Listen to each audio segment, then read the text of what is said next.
Hello viewers, আসসালামু আলাইকুম। আপনাদের সাথে আছি আমি জোবাইদা জাহিদ। আজকে আমি আপনাদের সাথে শেয়ার করব মেজবানি মাংসের রেসিপি। চট্টগ্রামের ঐতিহ্যবাহী খাবারের মধ্যে অন্যতম খাবার হচ্ছে এই মেজবানি মাংস। আশা করি এই রান্নাটি আপনাদের ভালো লাগবে। আর স্পেশাল থ্যাঙ্কস জানাই সবাইকে যারা আমার চ্যানেলটি সাবস্ক্রাইব করেছেন। আর যারা সাবস্ক্রাইব করেননি এখনই করে রাখতে পারেন, তাহলে পরের ভিডিওটি আপলোড হওয়ার সঙ্গে সঙ্গেই আপনি পেয়ে যাবেন। তো চলুন ভিউয়ার্স, চলে যাচ্ছি মূল রেসিপিতে। মেজবানি মাংস রান্নার জন্য প্রথমে আমি একটি স্পেশাল মশলা তৈরি করে নিব। মেজবানি মাংস রান্নার বৈশিষ্ট্যই হচ্ছে এতে বিভিন্ন প্রকার মশলা ব্যবহার করা হয়।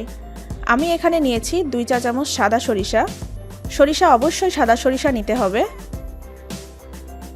নিয়েছি 1 টেবিল চামচ আস্ত জিরা। নিয়েছি 5-6টি শুকনা মরিচ। নিয়েছি হাফ চা চামচ মেথি। নিয়েছি 1 চা চামচ মিষ্টি জিরা। আরও নিয়েছি 1 টেবিল চামচ আস্ত ধনে। নিয়েছি 2টা ছোট জয়ত্রীর টুকরা। জয়ত্রী এতটুকুই নিতে হবে, জয়ত্রীর পরিমাণ বেশি হলে তিতা হয়ে যাবে। আর নিয়েছি বড় একটা জয়ফলের অর্ধেকটা। আমি এই মশলাগুলোকে 3-4 মিনিট তেলে নিয়ে ব্লেন্ডারে গুঁড়া করে নিব। মশলাটা রেডি করে নিয়েছি। মেজবানি মাংস রান্নার জন্য এখন আমি একটি পাত্রে আগে থেকে ধুয়ে রাখা গরুর মাংস নিয়ে নিচ্ছি। আমি এখানে 1.5 কেজি মাংস নিয়েছি। হাড়, চর্বি, কলিজা এবং ফ্যাপসা এগুলো সহজে মিক্স মাংস পাওয়া যায়, আমি সেই মাংসটিই নিয়েছি। মেজবানি মাংস সাধারণত হাড়, চর্বি, কলিজা, ফ্যাপসা, মগজ এগুলো সহই রান্না করা হয়। মাংসটাকে আমি সবগুলা মশলার সাথে সুন্দরভাবে মেখে নিব। প্রথমে আমি যে মশলা তৈরি করেছিলাম সে মশলাটি দিয়ে দিচ্ছি।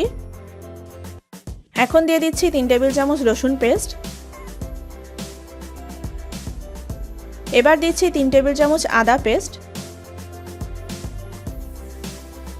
দিচ্ছি 1 টেবিল চামচ বাদামের পেস্ট।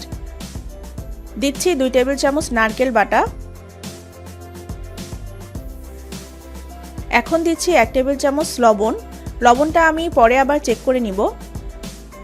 এবার দিয়ে দিচ্ছি 3-4টি এলাচ। দিচ্ছি 2 টেবিল চামচ সরিষার তেল। এখন এই সবগুলা মশলার সাথে মাংসটা খুব সুন্দরভাবে মেখে নিব। মশলার সাথে মাংসটা মাখানো হয়ে গেছে, এখন আমি রান্নায় চলে যাব। মেজবানি মাংস রান্নার জন্য মাংস ম্যারিনেট করার কোনো প্রয়োজন নেই। চুলায় হাই হিটে আমি একটি ফ্রাই প্যান বসিয়ে দিয়েছি। এখন এর মধ্যে দিয়ে দিচ্ছি হাফ কাপ সরিষার তেল। আর এই রান্নাটা কিন্তু সরিষার তেলেই করতে হয়। তেল গরম হয়ে যাওয়ার পর এর মধ্যে দিয়ে দিচ্ছি আগে থেকে কেটে ধুয়ে রাখা পেঁয়াজ। পেঁয়াজ কুচি নিয়েছি আমি 1 কাপ পরিমাণ। এখন পেঁয়াজটাকে আমি ব্রাউন করে ভেজে নিব। পেঁয়াজটা ব্রাউন কালার চলে এসেছে। এখন এর মধ্যে দিয়ে দিচ্ছি কেটে রাখা টমেটো। আমি এখানে 1 কাপ পরিমাণ টমেটো নিয়েছি। এখন টমেটোগুলোকে নেড়েচেড়ে নিচ্ছি কিছুটা নরম হয়ে আসা পর্যন্ত। টমেটো একটু নরম হয়ে এসেছে। এখন এর মধ্যে দিয়ে দিচ্ছি হাফ কাপ পরিমাণ পেঁয়াজের পেস্ট। ভালোভাবে তেলের সাথে নেড়েচেড়ে ভেজে নিচ্ছি। তেল উপরে উঠে এসেছে। এ পর্যায়ে আমি মশলার সাথে মেখে রাখা মাংসগুলা দিয়ে দিচ্ছি।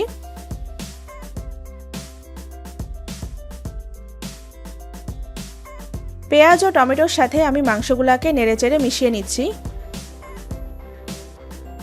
এখন আমি এর মধ্যে দিচ্ছি দারচিনির 3 টুকরা। দিয়ে দিচ্ছি 4-5টি লবঙ্গ। এখন দিচ্ছি 2টি তেজপাতা। দিচ্ছি আধা টেবিল চামচ হলুদ গুঁড়া। দিয়ে দিচ্ছি 1 টেবিল চামচ মরিচ গুঁড়া। মেজবানি মাংস একটু ঝালঝালি হয়। মশলাগুলোর সাথে মাংসটাকে নেড়েচেড়ে মিশিয়ে নিচ্ছি।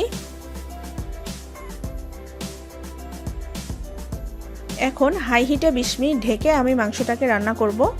আর মাঝে 1-2 বার আমি ঢাকনা তুলে মাংসটাকে নেড়ে নিব।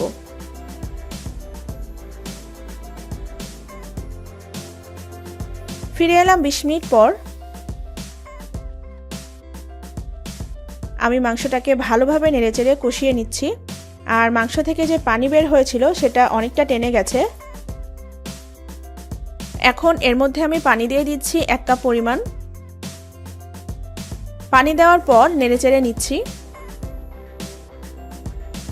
এ পর্যায়ে চুলার আঁচটা মিডিয়ামে রেখে মাংসটাকে ভালোভাবে সিদ্ধ করে নিব। এখন আমি মাংসটাকে ঢেকে এভাবে 1 ঘন্টা রান্না করব। মাঝে ঢাকনা খুলে মাংসটাকে নেড়েচেড়ে নিব।